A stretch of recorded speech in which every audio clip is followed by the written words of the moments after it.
Bihar news live संवाददाता संतोष रिवाड़िया के साथ आपको बता दें कि जैसलमेर के गढ़ीसर में ओरन गोचर संरक्षण को लेकर भारी संख्या में उमड़ा जनसैलाब।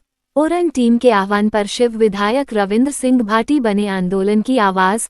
पश्चिमी राजस्थान की धरोहर ओरन और गोचर के संरक्षण को लेकर शुक्रवार को जैसलमेर का ऐतिहासिक गढ़ीसर तालाब एक ऐतिहासिक क्षण का साक्षी बना। रेगिस्तान की रेत से उठी यह पुकार केवल जमीन बचाने की नहीं थी, बल्कि अपने अस्तित्व और आने वाली पीढ़ियों की विरासत को बचाने की लड़ाई है। इसी संघर्ष की महागूंज में शिव विधायक रविंद्र सिंह भाटी भी शामिल हुए। इस आंदोलन की तस्वीरें भावुक कर देने वाली थीं। महंत श्री गोरखनाथ जी महाराज समेत अनेक संतों के स्वयं विधायक भाटी बने सारथी और उन्हें गाड़ी में बैठाकर सभास्थल तक लेकर आए। ये दृश्य अपने आप में इस बात का प्रतीक था कि यह आंदोलन किसी एक व्यक्ति का नहीं, बल्कि समाज की सामूहिक चेतना का हिस्सा है।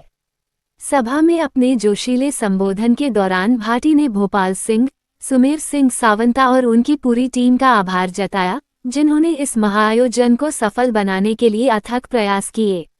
उन्होंने कहा, यह आंदोलन इसलिए करना पड़ा क्योंकि पश्चिमी राजस्थान के वे लोग जिनका जीवन पशुधन पर निर्भर है, उनके साथ कुठाराघात किया जा रहा है।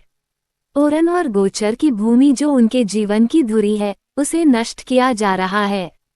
ऐसे में आवाज उठाना हमारी जिम्मेदारी है। भाटी ने तीखे शब्दों में सरकार की नीतियों पर सवाल उठाए। उन्होंने कहा कि बड़े बड़े सोलर प्लांट्स के लिए एयर कंडीशन कमरों में बैठकर हजारों हेक्टेयर जमीनें कंपनियों को सौंप दी जाती हैं, लेकिन स्थानीय लोग जिनकी पीढ़ियां इस जमीन पर पलती बढ़ती आ रही हैं, उन्हें हाशिए पर धकेला जा रहा है। उनकी आवाज में स्पष्ट पीड़ा थी जब उन्होंने कहा, मैं अपने लोगों के साथ कुठाराघात नहीं होने दूंगा, चाहे इसके लिए मुझे राजनीति से हाथ ही क्यों न धोना पड़े। अपनी फसल मैं खुद उगा लूंगा, लेकिन अपने लोगों के अधिकारों से समझौता कभी नहीं करूंगा।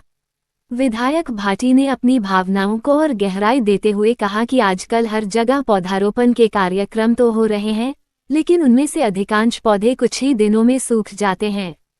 इसके उलट हमारे पूर्वजों ने इन उरनों को इस तपते रेगिस्तान में अपने खून पसीने से सींचा था।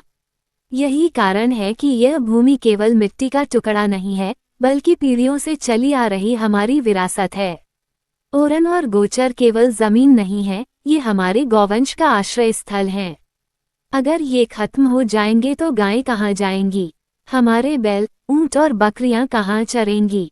जब चरागाह ही नहीं बचेंगे तो ये गोवंश भूख से मर जाएगा और हमारी पीढ़ियां उस पाप की साझीदार बनेंगी। अपने भाषण में उन्होंने बैया आंदोलन की याद भी ताज़ा की, जहां प्रशासन ने आंदोलनकारियों को दबाने की कोशिश की थी, लेकिन 72 दिनों तक डटे रहने के बाद आखिरकार प्रशासन को झुकना पड़ा और आंदोलनकारियों की मांगें माननी पड़ी। भाटी ने कहा कि यह उदाहरण इस बात का प्रमाण है कि जब लोग एकजुट हो जाएं तो कोई भी ताकत उन्हें झुका नहीं सकती। सभा स्थल तक आते समय की एक घटना साझा करते हुए विधायक भावुक हो उठे। उन्होंने बताया कि कुछ घुमंतु और अर्ध घुमंतु जाति के लोगों ने उनसे विनती की कि उन्हें बस इतना जमीन मिल जाए जहां वे शांति से जीवन बिता सकें।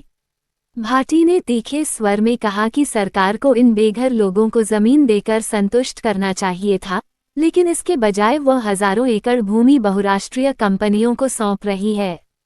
सभा के दौरान बार बार यह सवाल उठता रहा कि जब ओरन गोचर ही समाप्त हो जाएंगे तो पशुधन आखिर कहाँ जाएगा।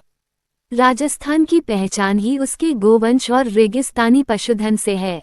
गाय केवल दूध देने वाली पशु नहीं, बल्कि ग्रामीण अर्थव्यवस्था की रीढ़ है। जब गोचर की घास खत्म होगी तो गांव की गौशालाएं खाली हो जाएंगी।